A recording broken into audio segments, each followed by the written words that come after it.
When you feel it's hopeless, when you think that you lost, oh, I will take your hand and we'll rise up from the dust. Oh, here we go, go, go, let us heal and grow. You won't be alone, we're unstoppable. Don't be afraid to show what we're going for. This is what we know. Hello guys, you're welcome to my YouTube channel. This is Bigger Family TV. Today I will be showing you a video that you already know what you're about to watch. The video that I'm about to show you is about a white ex-police officer who came out in social media trying to explain why the killing behind the black community. According to his words and terms, I would like you to listen to him. Please, see and think if there is a reason or there is an outcome of truth. And what do you think concerning his video? Keep watching. Hey friends, and well, let me be honest, probably before this video is over, some of you will consider me as an enemy. But I wanted to share a couple minutes about my thoughts, not only on the tragedies that we have been experiencing over these past months, and especially these last couple of days with the shootings of our black men, but what I'm coming to learn over my 23-year journey of being a white man, living and ministering amongst my black family here in several inner cities of Chicago.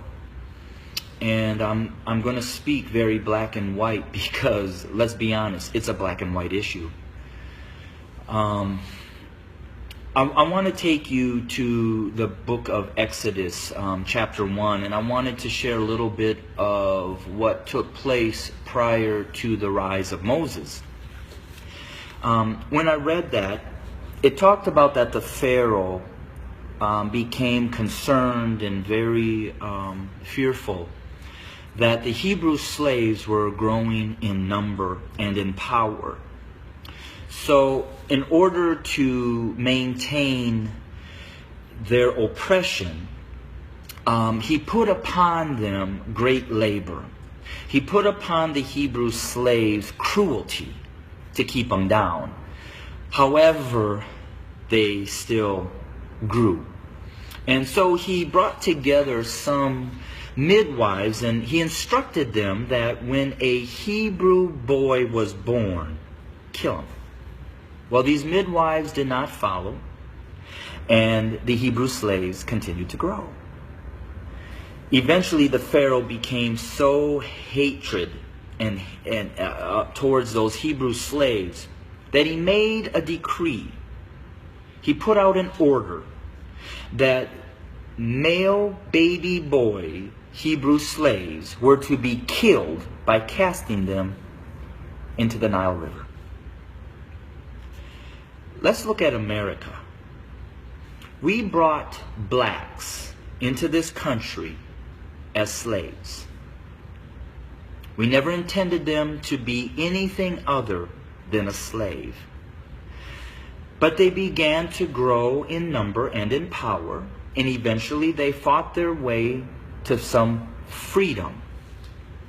So we became even more cruel. And to keep our black Americans down, we lynched. But yet they rose. So then we used the welfare system, the criminal justice system, to keep them down, to contain them, to destroy them. But yet they rose, and they're rising. Then we built prisons and jails to hold them. Yet they rose. And so now we are doing exactly what the Pharaoh did at the end, sending out a decree: kill them. So until we admit that when we wrote this Constitution that all men are created equal, that we never intended to include our black brothers and sisters, our nation may end up facing exactly what the Egyptians faced when they refused to let God's people go. So I'm going to say this to my white fellow Americans, that the bloodshed that is on its way is not on the hands of our fellow black Americans, but is on our hands. We are the ones that are refusing to let God's people go. We are the ones that are refusing to acknowledge that we do not value our black brothers and sisters as equal individuals or equal Americans as us white men. And to my black brothers and sisters, the racial issues, as I've said, have been there from the very foundation. But why do we see it more? Because there's a shifting. See, us white men have been at the head since the foundation. But we've had a black president. And you know, we've done everything in our power to keep him from really changing things. Now we have another minority rising to the top, a white female. What does that say?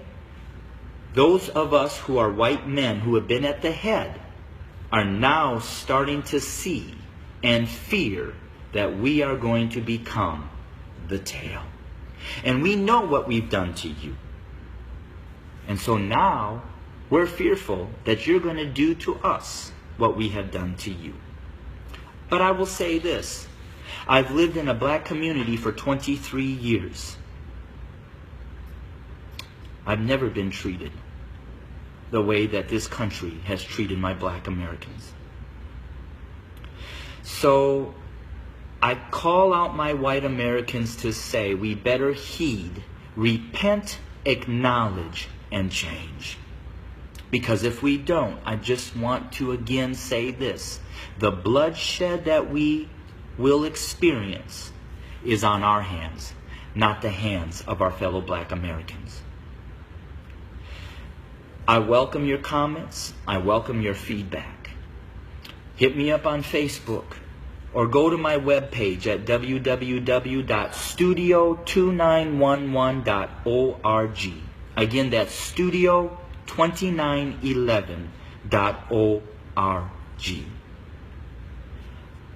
I don't necessarily know the answer, except for us white Americans need to repent, acknowledge the lies that we have taught, acknowledge our value system of equality. It is not here, and it does not include our black brothers and sisters. And we need to change, and we need to change now. Thanks for your time. Bless you. God bless you. Thank you for watching this video. Please, if today is your first time of coming to my YouTube channel, just subscribe. You don't need money to subscribe to my YouTube channel. It's just a click and it's done. Share the video to people. And also, leave your comment below the session and tell me what you think concerning this video. God bless you.